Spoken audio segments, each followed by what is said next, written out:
حضرت آدم علیہ السلام کی وفات تک ان کی نسل کی تعداد 40,000 کے لگ بھگ ہو چکی تھی۔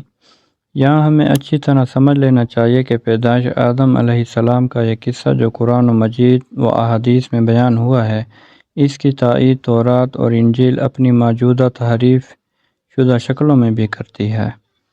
اس سے یہ حقیقت بھی سامنے آتی ہے کہ ڈارون کا نظریہ ارتقاء اور انسان کے بندر کی نسل سے ہونے کا مفروضہ غلط ہے، جو تمام آسمانی مذاہب کے برعکس اور تاریخ سے متصادم ہونے کے ساتھ ساتھ عقل کے بھی بالکل خلاف ہے۔ اگر قدیم زمانے کے بندر ارتقاء کرتے کرتے انسان بن سکتے تھے تو دور حاضر کے بندر بندر ہی کیوں رہے، انسان کیوں نہیں بنے؟ انسان ہزاروں برس میں کوئی اور مخلوق کیوں نہیں بن گیا؟ بلی شیر کیوں نہ بن پائی اور گدھا آج تک گھوڑے میں کیوں تبدیل نہ ہوا؟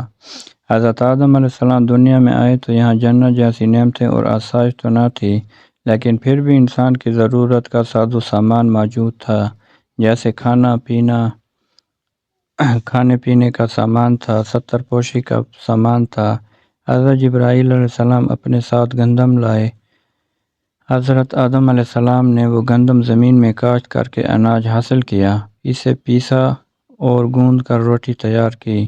جنت سے نکالے جاتے وقت حضرت آدم علیہ السلام و حوا علیہ السلام نے درخت کے پتوں سے ستر پوشی کی تھی۔ دنیا میں اس کا مستقل انتظام اس طرح کیا کہ دمبے کے بالوں سے اونی کپڑا بنایا گیا، اس سے حضرت آدم علیہ السلام کا جبہ اور حضرت حوا علیہ السلام کا کرتا اور اوڑھنی تیار ہوئے۔